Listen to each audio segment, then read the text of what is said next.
Assalamualaikum warahmatullahi wabarakatuh. Pada kesempatan kali ini, kita akan membahas mengenai bagaimana pengaturan hemodinamik. Nanti ada beberapa hal yang akan kita bahas terkait dengan bagaimana darah itu dihantarkan oleh siapa, bagaimana darah bisa sampai mengelilingi pembuluh darah, itu adalah melalui pengaturan hemodinamik tersebut.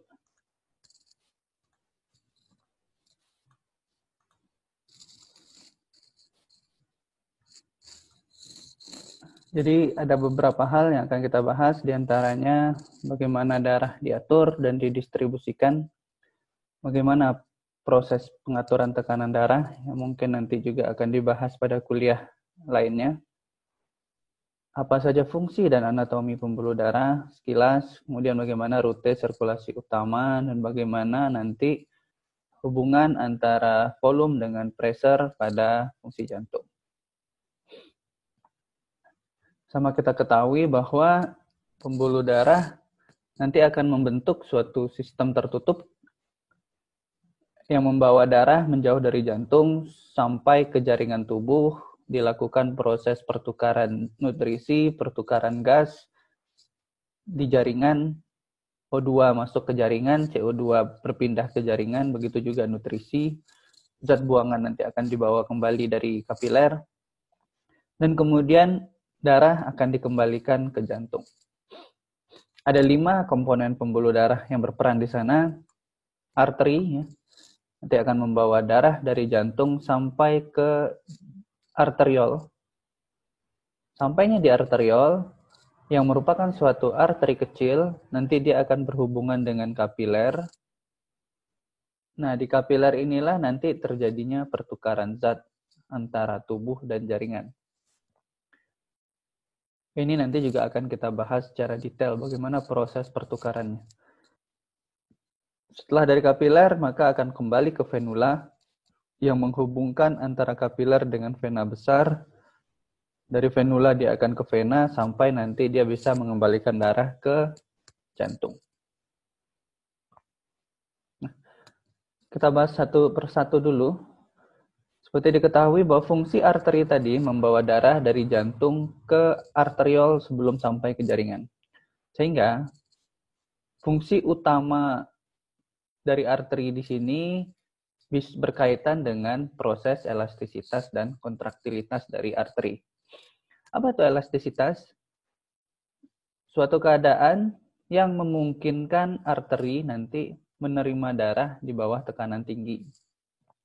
Yang nanti dia akan mengakibatkan regangan pada tunika intima dan tunika media di arterinya, sehingga nanti darah itu akan tersimpan sedikit di sana, dan kemudian karena adanya daya balik, maka akan dikirimkan darah ke sistem sirkulasi, daya elastisnya. Sehingga arteri di sini akan bisa menahan tekanan darah yang cukup tinggi akibat dari kontraksi ventrikel. Dan daya dari elastisitas inilah yang akan membantu darah itu dikirimkan ke sistem sirkulasi terutama pada fase diastolik. Sementara komponen kedua fungsi kontraksi fungsi arteri disebut adalah dari fungsi kontraktilitasnya.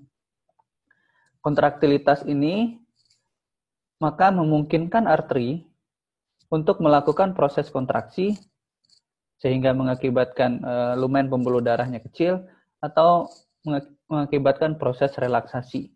Tergantung nanti apakah dia mau mengatur aliran darah. Fungsinya nanti dalam peranan pengaturan aliran darah di sana. Kalau ada perdarahan, dia akan vasokonstriksikan, jadi kontraksi dia. Kalau kita membutuhkan darah yang banyak, maka arteri akan melakukan relaksasi, terutama pada saat contoh olahraga. Pada arteri tersebut, ada otot volos vaskuler yang dipengaruhi oleh sistem saraf simpatis. Adanya stimulasi pada otot polos tersebut akan mengakibatkan kontraksi otot. Begitu juga ada cedera juga akan mengakibatkan kontraksi otot yang tujuannya sebenarnya melakukan vasospasma untuk mengurangi kehilangan darah. Sementara kalau adanya penurunan stimulasi pada otot polos atau ada bahan tertentu yang dapat mengakibatkan terjadinya vasodilatasi arteri. Apa saja bahannya? Nitric oxide, ada suatu keasaman, ada K+, ya, asam laktat. Semua hal ini akan mengakibatkan terjadinya vasodilatasi arteri yang diakibatkan nanti oleh adanya penurunan stimulasi saraf simpatis.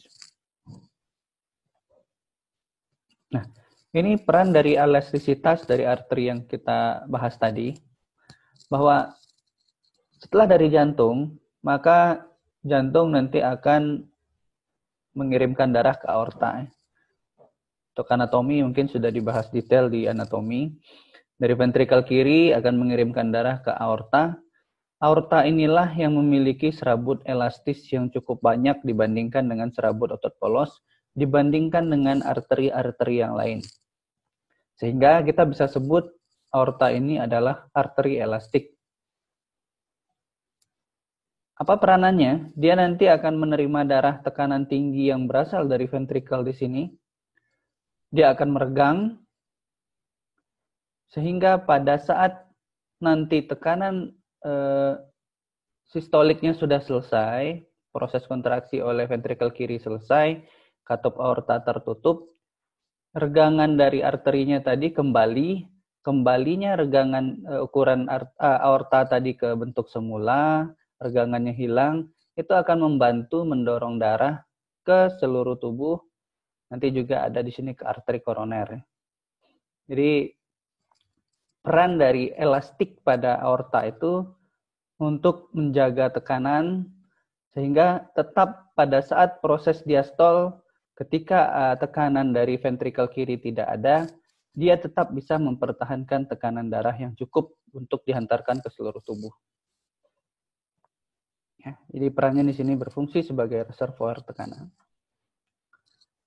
Nah, kita sebut arteri elastik itu sama dengan arteri konduksi karena sifatnya dia cuma menghantarkan, jadi mengkonduksikan darah dari jantung ke arteri muskular ukuran sedang.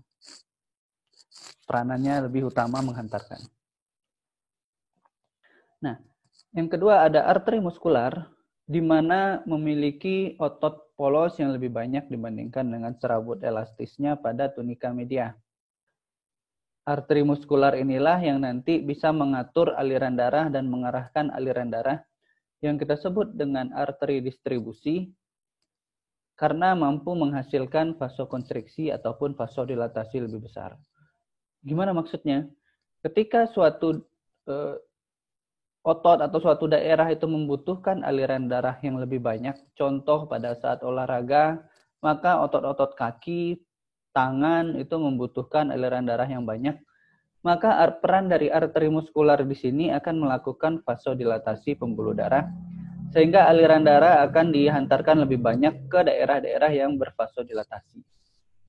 Sebaliknya pada kondisi dia terjadi mungkin gangguan jantung, sehingga aliran darah pompa jantungnya tidak cukup kuat, sementara aliran darah di organ-organ vital tetap diperlukan, maka akan terjadi vasokonstriksi pada daerah-daerah yang tidak begitu vital, contoh pada kulit, pada ekstremitas, sehingga ekstremitas akan lebih cenderung dingin karena vasokonstriksi tersebut. Inilah konsep dari arteri distribusi dari arteri muskular. Jadi dia akan mengarahkan aliran darah di sana. Setelah dari arteri, maka darah akan dihantarkan ke arteriol, yang merupakan suatu arteri kecil yang akan menghantarkan darah ke kapiler. Kita bisa lihat di sini ya, ini dari arteri di sini masuk ke arteriol. Apa peran pentingnya arteriol? Peran pentingnya arteriol, dia bisa mengatur aliran darah dari arteri ke kapiler. Dan yang paling utama adalah peranannya sebagai pengaturan tekanan darah arteri. Kenapa? Karena jumlah arteriol yang banyak, dia memiliki otot polos yang cukup kuat. Disinilah yang kita sebut sebagai pengatur utama systemic vascular resistance, resistensi vaskular sistemik. Sehingga di mana kita ketahui bahwa tekanan darah itu dipengaruhi oleh tekanan resistensi vaskular sistemik, maka pengaturan tekanan darah utama adalah melalui arteriol tersebut. Apakah melalui vasokonstriksinya ataupun melalui vasodilatasinya. Di sini sama-sama kita bisa lihat, sini ada arteriol, dia memiliki lapisan otot polos dan endotel. Nah, pada daerah yang memang membutuhkan nutrisi, maka dari arteriol dia akan masuk ke kapiler, ke meta arteriol, masuklah ke kapiler nanti melalui sphincter prekapiler. Terjadi pertukaran gas atau pertukaran nutrisi di sini. Tapi hebatnya kalau misalkan ada suatu keadaan yang mengakibatkan aliran darah kurang atau suatu keadaan mungkin aliran darah diarahkan ke organ yang lebih penting, maka dari arteriol dia akan masuk ke meta arteriol, dia akan membypass saja langsung ke sini sampai ke venula. Tidak terjadi proses pertukaran di kapiler melalui penutupan nantinya sphincter prekapiler. Sehingga prinsipnya di sini kita bisa mengatur kira-kira darah ini perlu ditukarkan di kapiler atau tidak melalui proses ini. Pada tunika media arteriol ini terdapat beberapa lapisan otot. Jadi nanti dia akan pergi ke meta arteriol membentuk cabang ke pembuluh kapiler. Tujuan meta arteriol ini apa? Untuk membypass pembuluh kapiler, di mana ketika adanya suatu proses tertentu yang mengakibatkan penutupan sphincter prekapiler, maka darah akan mengalir melalui saluran utama. Nah, pada sphincter prekapiler ini juga ada kita sebut vasomotion namanya. Ada kontraksi, relaksasi intermiten dari sphincter sehingga memungkinkan pengisian pembuluh kapiler 5-10 kali per menit. Jadi tidak selalu terisi, aliran jumlah darah tetap banyak di pembuluh darah besar untuk mempertahankan tekanan darah. Proses pertukaran gas atau pertukaran nutrisi tetap terjadi karena adanya proses pengisian kapiler melalui vasomotion tersebut. Sphincternya mengkontraksi, terbuka dan tertutup secara intermiten. Sehingga pengisian kapiler tetap terjadi, jumlah darah tidak semuanya langsung masuk ke kapiler. Sekarang kita bicara mengenai kapiler. Kapiler itu merupakan suatu pembuluh darah mikroskopis yang menghubungkan antara arteriol dengan venula. Dia ditemukan pada hampir seluruh tubuh dan kita bisa temukan banyak pada jaringan yang sangat aktif. Karena nanti di sini bisa terjadi proses pertukaran nutrisi dan gas. Dalam halnya contoh ada otot, hati, ginjal, otak, di mana nanti inilah peran dari sphincter prekapiler. Apakah nanti dia akan meningkatkan aliran darah ke sana, sehingga akan membuka sphincternya lebih banyak, aliran darah ke kapiler lebih banyak, proses pertukaran gas dan nutrisi lebih banyak. Nah, secara mikroskopis, dinding kapiler itu terdiri dari satu lapis sel endotelium dan ada membran basalis. Jadi dia tidak punya otot di sini. Dan satu ukurannya itu cukup dilewati kira-kira 1 atau lebih sedikit dari sel darah merah. Nah, secara jenisnya ada 3 jenis kapiler. Kita bisa lihat di sini. Ada yang continue. Continue itu hanya memiliki celah interseluler, ya. Gap junction namanya. Di sini ada sedikit celah yang merupakan celah antara masing-masing sel endotelium, sehingga sangat sulit memungkinkan untuk proses pertukaran zat yang lebih besar di sini. Di sini didapatkan pada otot skelet, jaringan ikat, dan paru. Gas bisa berpindah, tetapi zat-zat yang lebih besar tidak bisa berpindah. Yang kedua, adanya kapiler fenestrata. Ada lubang-lubang kecil di sini, ada porus-porus. bisa ada pada ginjal, usus halus, prosesus ciliaris, dan kelenjar endokrin, di mana lubang-lubangnya ini nanti, terutama pada ginjal, usus halus, memungkinkan zat-zat dilakukan filtrasi pada ginjal, memungkinkan zat-zat bisa diabsorpsi pada usus halus, zat-zat bisa ditransfer pada prosesus ciliaris dan sebagainya. Sehingga ini peran lubang atau porus pada fenestratanya ini adalah memungkinkan zat-zat yang diperlukan tubuh masuk ke usus halus, atau zat-zat yang tidak diperlukan tubuh dibuang di ginjal. Terus yang ketiga, ada yang sinusoid. Kita bisa lihat lubang-lubang besar di sini dengan membran basalis yang tidak lengkap. Yang di sini nanti bagaimana peran mungkin penghasilan protein atau penghasilan hormon-hormon besar ya, terjadi sehingga bisa berpindah secara cepat. Ada pada hati, sumsum tulang, hipofisis anterior, dan paratiroid. Nah, nanti proses pertukaran kapiler akan kita bahas juga pada kuliah ini. Selanjutnya ada venula. Venula merupakan vena kecil yang mengumpulkan darah dari kapiler yang nanti akan menghantarkan ke vena besar. Pada tunika media venula ada sedikit sel otot polos dan sebanyak dari fibroblastnya. Fibroblast lebih banyak. Pada venula juga ada endotel yang berpori sehingga memungkinkan keluarnya leukosit fagositik. Jadi leukosit fagositik bisa keluar, bisa melakukan proses fagositosis pada zat-zat yang dianggapnya berbahaya dan lain sebagainya.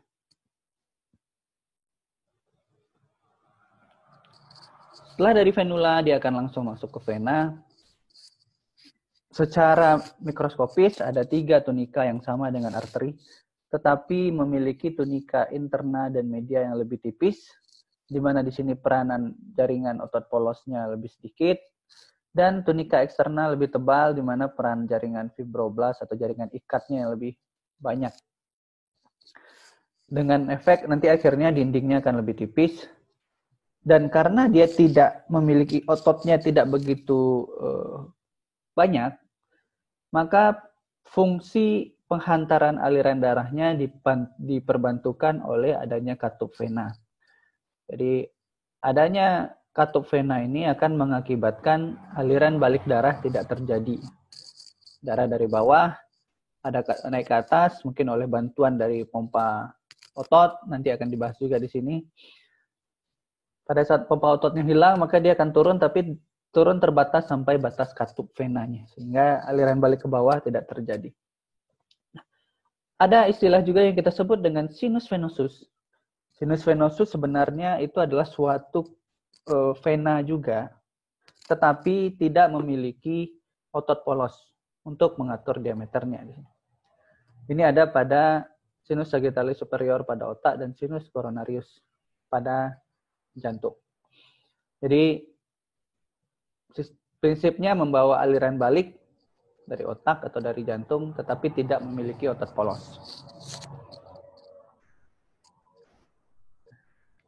Ini kita sebut ada proses anastomosis.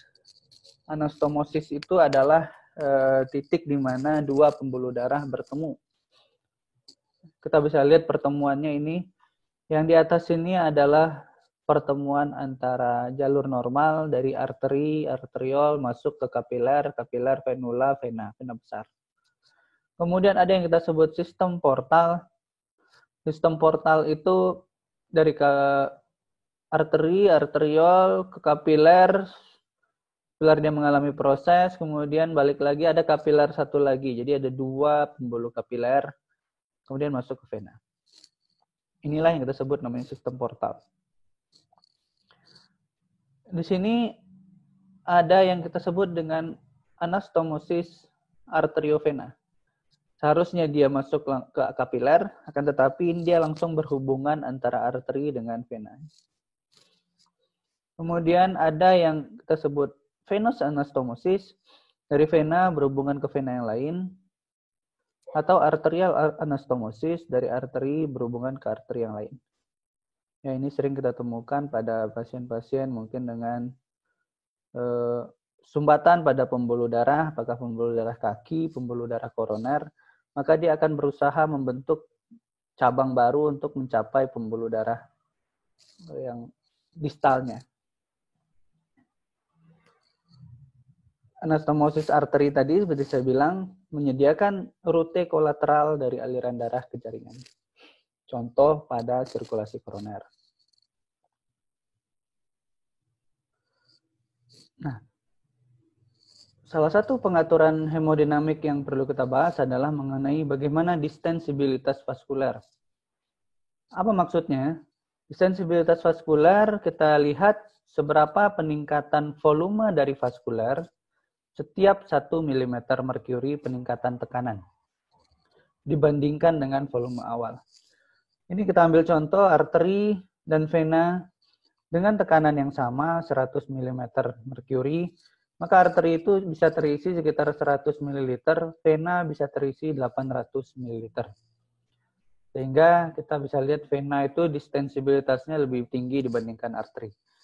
Karena fungsinya di sini juga peran ini, maka vena bisa kita jadikan sebagai reservoir volume, tempat cadangan volume, karena kemampuannya, distensibilitasnya yang lebih baik.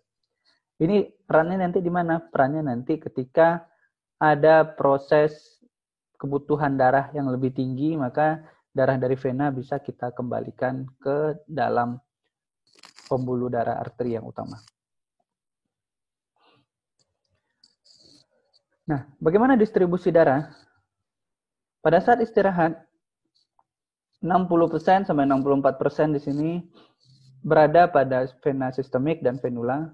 Peranannya apa? Sebagai tempat reservoir, tempat penyimpanan darah, terutama pada vena kulit dan organ abdominal. Nah, ketika dibutuhkan, jadi darah itu dia berada di vena, ya tidak mengalami proses pertukaran, cuma disimpan saja. Ketika dibutuhkan, maka darah itu akan dipindahkan dari vena masuk ke jantung dan masuk ke arteri, bisa berpindah ke seluruh tubuh. Apa contohnya? Ketika peningkatan aktivitas otot, maka pada kebutuhan aliran darah yang banyak ke otot, vasodilatasi arteri, artinya jumlah darah di pembuluh darah arteri akan lebih banyak, sehingga akan terjadi proses perpindahan darah di vena melalui proses venokonstriksi masuk kembali ke jantung sampai ke arteri. Begitu juga pada keadaan perdarahan.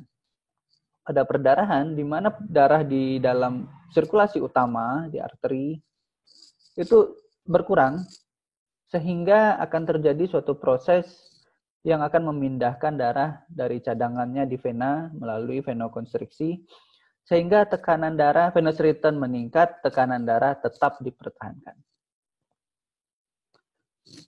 15% volume darah berada pada arteri dan arteriol, pembuluh darah pulmoner itu sekitar 9%, pada jantung sekitar 7%, dan pada kapiler sekitar 7%.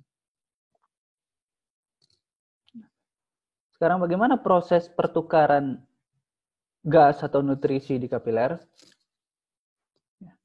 Beberapa proses bisa terjadi melalui bagaimana gerakan masuk dan keluar di kapiler.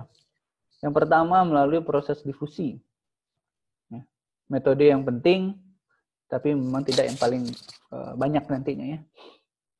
Apa saja yang bisa berdifusi? Ada zat gas di sini, ada oksigen, karbon dioksida bisa berdifusi.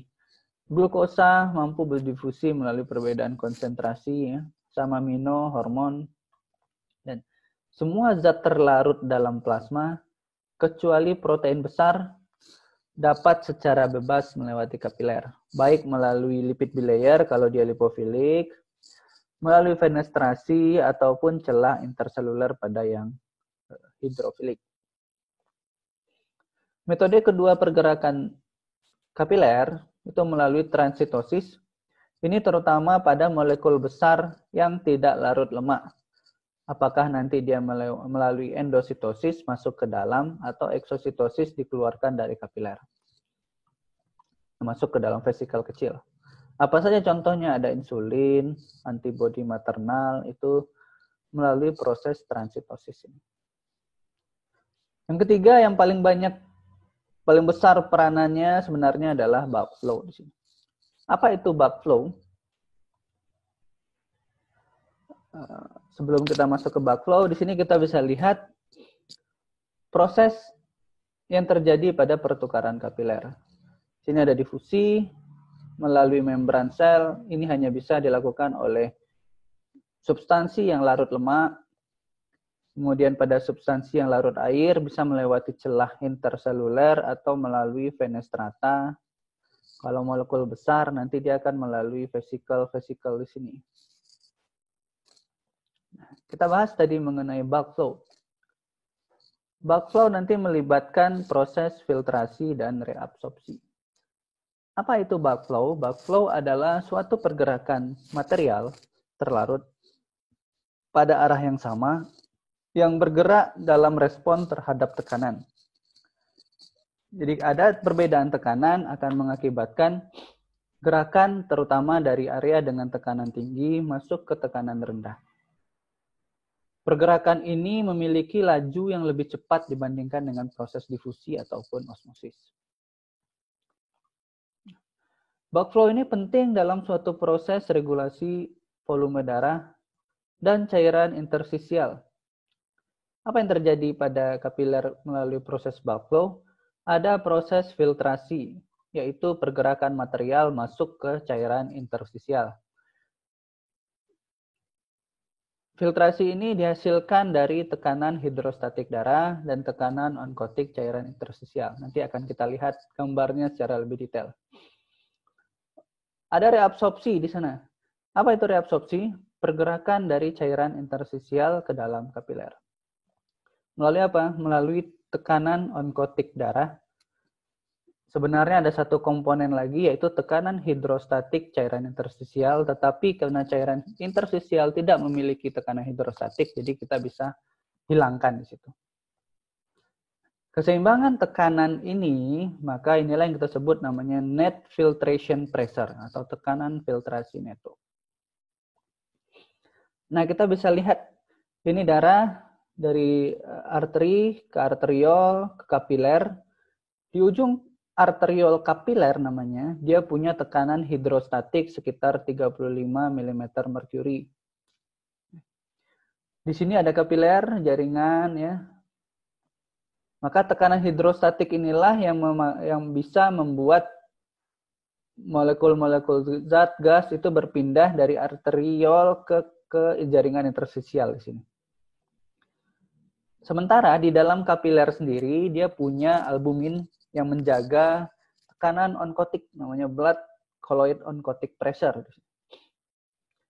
Maka dia bertugas untuk menjaga darah atau zat itu jangan keluar dari kapiler. Tekanannya sekitar 26 mm merkuri. Kemudian juga ada tekanan onkotik cairan interstisial. Tekanan onkotik cairan interstisial berperan untuk menjaga cairan tetap di cairan interstisial. Atau kalau dalam konsep dia berasal dari arteriol, maka dia akan menarik cairan dari arteriol itu ke dalam cairan interstisial. Dia punya tekanan 1 mm merkuri. Sehingga, kita potong di sini ya, pada ujung arteriol kapiler, ada daya yang membuat keluar itu melalui tekanan hidrostatik darah kapiler arteriol, ditambah dengan tekanan cairan onkotik cairan interstisial, kita kurangi dengan tekanan onkotik plasma. Inilah yang akan mengakibatkan proses filtrasi. Ya, pada ujung arteriol, terjadilah net filtration sekitar 10 mm merkuri. Berpindah dari sini ke dalam cairan interstisial. Nah, karena proses tekanannya juga berkurang sepanjang dari kapiler, sampai di ujung vena kapiler, ujung venulanya, maka tekanan hidrostatik darahnya itu menurun menjadi 26 mm merkuri. Tekanan onkotik darah tetap sama karena albumin tidak mengalami proses pertukaran. Di albumin yang menjaga tekanan onkotik darah di sini tetap berada di dalam kapiler pembuluh darah. Tekanan onkotiknya tetap sama. Sehingga inilah nanti yang akan membuat, ya, karena ini tekanannya rendah, ini tekanannya lebih tinggi, maka cairan atau zat dari ujung venula kapiler di interstisialnya itu akan ditarik ke dalam ujung venula kapiler. Itulah yang kita sebut namanya proses net reabsorpsi pada ujung vena. Maka pada proses ujung arteriol kapiler ada proses net filtration. Jadi zat yang penting, nutrisi, gas, oksigen itu akan dipindahkan dari arteriol atau kapiler ke cairan interstisial, masuk ke sel. Zat buangan di ujung venanya tadi akan dibawa, dan karbon dioksida akan dibawa dari cairan interstisial ke dalam venula kapiler. Masuk ke vena. Ini yang kita sebut namanya hukum Starling, di mana volume cairan dan terlarut yang direabsorpsi sama dengan volume yang difiltrasi.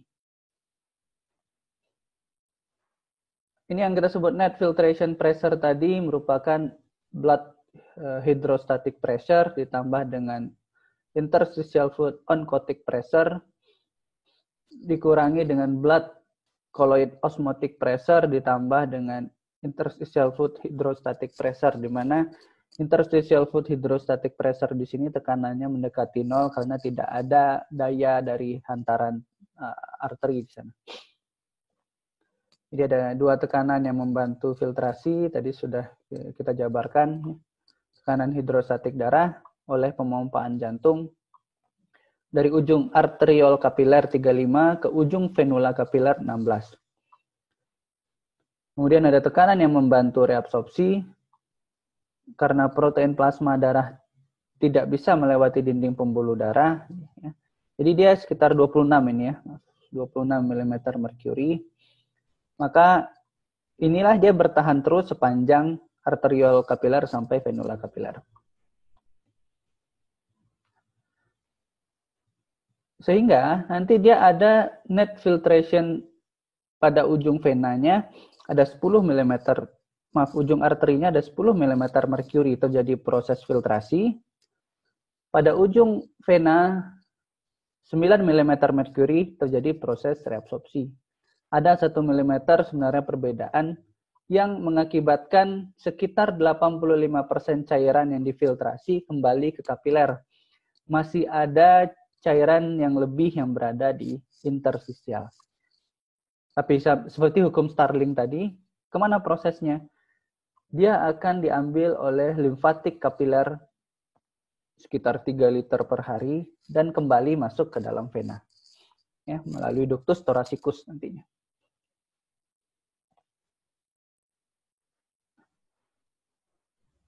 Selain itu, kalau kita bicara hemodinamik, maka ada beberapa hal juga. Di sini ada kecepatan aliran darah. Ini sesuai rumus bahwa kecepatan sama dengan kecepatan aliran dibagi dengan luas permukaan. Kalau kita lihat di sini, makin besar luas permukaan, kalau alirannya cuma tetap standar, maka kecepatan aliran darah di dalamnya makin kecil.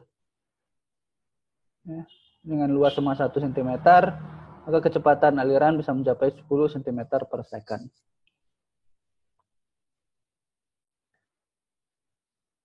Apa saja yang mempengaruhi aliran darah tersebut?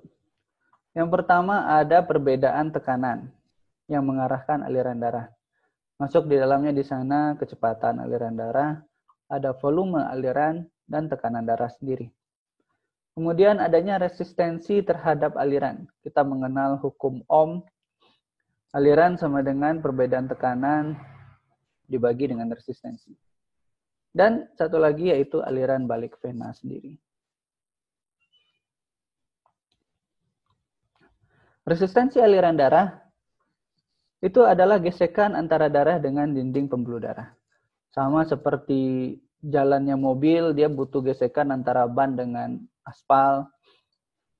Maka bisa jalannya darah di dalam pembuluh darah juga membutuhkan gesekan. Inilah yang kita sebut namanya hukum Poiseuille. Dia dipengaruhi oleh apa saja? Oleh diameter pembuluh darah, oleh viskositas darah, dan panjang pembuluh darah total. Makin kecil diameter pembuluh darah, maka resistensi akan makin besar, yang akan mempengaruhi fluktuasi tekanan darah. Di sini peran nanti sebenarnya pengaturan tekanan darah, salah satunya dengan melakukan vasokonstriksi atau vasodilatasi arteriol. Yang kedua dipengaruhi oleh viskositas, yang kita sebut dengan rasio sel darah merah dibagi dengan volume plasma. Ini hematokrit nantinya. Makin tinggi viskositas, makin meningkat resistensinya, kentalannya nanti. Kemudian juga dipengaruhi oleh panjang pembuluh darah total. Makin panjang pembuluh darah total, makin besar resistensi.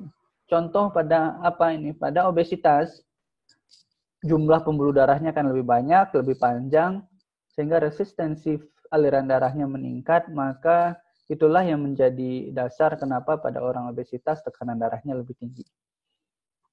Nah, gabungan dari semua ini, inilah yang kita sebut dengan resistensi vaskular sistemik atau SVR. Kayaknya kita lihat ya. Dengan tekanan yang sama, 100 mm merkuri dengan diameter yang kecil, alirannya cuma 1 ml, diameter yang makin besar, alirannya lebih besar, dan lebih besar lagi, alirannya lebih besar lagi. Nah, ini rumus hukum Poiseuille tadi. Ya.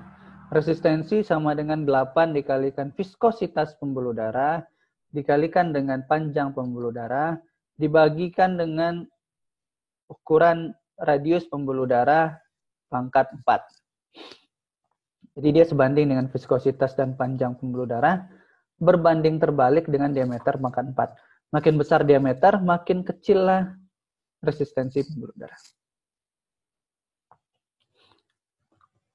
Nah, ini juga menjelaskan bagaimana pengaturan resistensi pembuluh darah. Ada yang kita sebut dengan resistensi seri di sini ya, bahwa resistensi total itu merupakan resistensi gabungan dari arteri, arteriol, kapiler, venula, dan vena. Ini kita jumlahkan. Tapi pada sirkulasi yang paralel seperti ini, dari aorta dia masuk ke cerebral, masuk ke koroner, masuk ke renal, gastrointestinal, dan sebagainya. Maka dari sini ke sini, resistensi total aorta itu sama dengan 1/1 R total di sini sama dengan 1/R1, R2, tambah R2, dan seterusnya.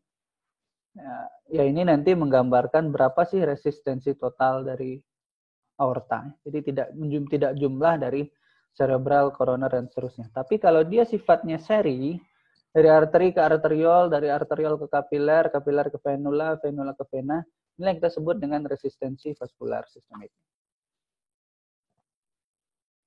Nah, bagaimana aliran darah itu dihantarkan?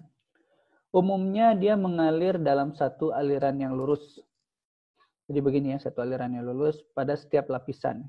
Lapisan di tengah memang lebih tinggi. Jadi menghasilkan suatu gambaran parabola. Yang kita sebut laminar flow ini adalah yang normal. Pada keadaan turbulensi yang bisa diakibatkan oleh adanya kecepatan tinggi, adanya belokan yang tajam pada sirkulasi, ada cabang-cabang misalkan, ada permukaan yang kasar, ada sumbatan atau penyempitan, ya penyempitan pembuluh darah yang tiba-tiba, maka akan terjadi turbulent flow. Turbulent flow inilah nanti akan mengakibatkan apakah ada bunyi bising pada pembuluh darah atau aliran darah tersebut, atau bisa malah mengakibatkan penumpukan terjadinya penyempitan yang lebih lanjut. Karena aliran darahnya berputar-putar di sana, stasis. Tadi kita bicara aliran darah diantarkan, sekarang bagaimana yang mengatur volume aliran darah? Kalau kita sebut curah jantung, kita harus paham yaitu berapa volume darah yang dikeluarkan oleh jantung selama satu hitungan waktu. Biasanya kita ambil hitungan waktunya adalah menit. Di dalam 1 menit. Apa rumusnya? Yaitu kita sebut volume sekuncup dikalikan dengan denyut jantung. Apa itu volume sekuncup? Volume sekuncup merupakan volume darah yang dikeluarkan sekali proses kontraksi dari jantung. Jadi sekali kontraksi jantung, berapa darah yang dikeluarkan ke arteri, ke aorta. Dikalikan dengan denyut jantung 1 menit. Maka, kita bisa mencari faktor-faktor yang mempengaruhi curah jantung selain dari volume sekuncup dan denyut jantung tersebut. Ada tekanan darah, ada resistensi karena gesekan antara sel darah dan dinding pembuluh darah. Karena konsepnya darah akan mengalir dari daerah dengan tekanan tinggi ke tekanan rendah. Nah, ini mungkin nanti akan banyak dibahas dalam proses pengaturan darah. Tapi bisa dijelaskan bahwa akibat kontraksi ventrikel nanti, mungkin sudah saya jelaskan juga di kuliah sebelumnya, aktivitas kontraksi jantung, maka akan mengakibatkan tekanan darah sistolik di sini bisa mencapai 120 mm Hg di aorta, dan ada tekanan darah diastolik 80 mm merkuri di aorta juga. Yang selama proses perjalanannya di arteri dia masih menetap turun sedikit, ke arteriol dia akan turun menetap sampai di ujung arteriol kapiler itu sekitar 35 mm merkuri. Tekanannya akan turun terus bertahap sampai ujung venula kapiler, sampai ke vena, sampai di akhir atrium kanan itu tekanannya mendekati 0 mm merkuri. Perbedaan tekanan inilah yang mengakibatkan aliran darah bisa berjalan dari arteri sampai ke vena, sampai lagi ke atrium kanan. Nah, apabila terjadi penurunan volume darah lebih dari 10%, maka tekanan darah akan turun. Sebaliknya, kalau terjadi proses retensi cairan, maka tekanan darah akan meningkat. Ini sebenarnya penjelasan dari tadi ya, cuma ada ditambah sedikit di sirkulasi pulmonal di sini. Di aorta tekanan 120 ya. Kemudian sampai arteri besar masih sama. Di ujung arteriol kapiler sekitar 35, ujung venula kapiler itu sekitar 15, sampai ke ujung-ujung vena mendekati atrium kanan itu adalah 0. Kemudian masuk ke ventrikel kanan dia meningkat lagi. Akhirnya sampailah dia di sirkulasi pulmonal. Di arteri pulmonar sekitar 20-25. Menurun lagi ke kapiler pulmonal sekitar 10. Sampai dia di ujung vena pulmonalis sekitar 10 mm merkuri.